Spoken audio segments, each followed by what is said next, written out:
సామెతలు 15వ అధ్యాయము. మృదువైన మాట క్రోధమును చల్లార్చును, నొప్పించు మాట కోపమును రేపును. జ్ఞానుల నాలుక మనోహరమైన జ్ఞానాంశములు పలుకును, బుద్ధిహీనుల నోరు మూఢవాక్యములు కుమ్మరించును. యెహోవా కన్నులు ప్రతి స్థలము మీద నుండును, చెడ్డవారిని మంచివారిని అవి చూచుచుండును. సాత్వికమైన నాలుక జీవవృక్షము, దానిలో కుటిలత యుండిన ఎడల ఆత్మకు భంగము కలుగును. మూఢుడు తన తండ్రి చేయు శిక్షను తిరస్కరించును, గద్దింపునకు లోబడువాడు బుద్ధిమంతుడగును. నీతిమంతుని ఇల్లు గొప్ప ధననిధి, భక్తిహీనునికి కలుగు వచ్చుబడి శ్రమకు కారణము. జ్ఞానుల పెదవులు తెలివిని వెదజల్లును, బుద్ధిహీనుల మనస్సు స్థిరమైనది కాదు.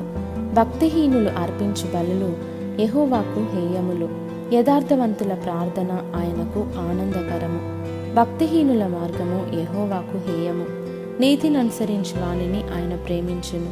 మార్గము విడిచిన వానికి కఠిన శిక్ష కలుగును, గద్దింపును ద్వేషించువారు మరణము నొందుదురు. పాతాళమును అగాధ కూపమును యెహోవాకు కనబడుచున్నవి, నరుల హృదయములు మరి తేటగా ఆయనకు కనబడును గదా. అపహాసకుడు తన్ను గద్దించు వారిని ప్రేమించడు, వాడు జ్ఞానుల యొద్దకు వెళ్ళడు. సంతోష హృదయము ముఖమునకు తేటనిచ్చును, మనోదుఃఖము వలన ఆత్మ నలిగిపోవును. బుద్ధిమంతుని మనస్సు జ్ఞానము వెదకును, బుద్ధిహీనులు మూఢత్వము భుజించెదరు. బాధపడువాని దినములన్నీ శ్రమకరములు, సంతోష హృదయునికి నిత్యము విందు కలుగును. నెమ్మది లేకుండా విస్తారమైన ధనముండుట కంటే యెహోవా యందలి భయభక్తులతో కూడా కొంచెము కలిగియుండుట మేలు. పగవాని ఎంట క్రొవ్విన ఎద్దు మాంసము తినుట కంటే ప్రేమగల చోట ఆకుకూరల భోజనము తినుట మేలు. కోపోద్రేకియగువాడు కలహము రేపును, దీర్ఘశాంతుడు వివాదమును అణచివేయును. సోమరి మార్గము ముళ్ళ కంచె, యథార్థవంతుల త్రోవ రాజమార్గము. జ్ఞానము గల కుమారుడు తండ్రిని సంతోషపెట్టును, బుద్ధిహీనుడు తన తల్లిని తిరస్కరించును. బుద్ధి లేని వానికి మూఢత సంతోషకరము, వివేకము గలవాడు చక్కగా ప్రవర్తించును. ఆలోచన చెప్పువారు లేని చోట ఉద్దేశములు వ్యర్థమగును, ఆలోచన చెప్పువారు బహుమంది ఉన్న ఎడల ఉద్దేశములు దృఢపరచును. సరిగా ప్రత్యుత్తరం ఇచ్చిన వానికి దాని వలన సంతోషము పుట్టును.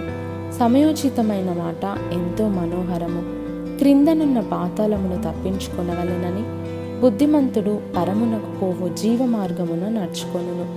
గర్విష్ఠుల ఇల్లు యెహోవా పెరికివేయును, విధవరాలి పొలిమేరను ఆయన స్థాపించును.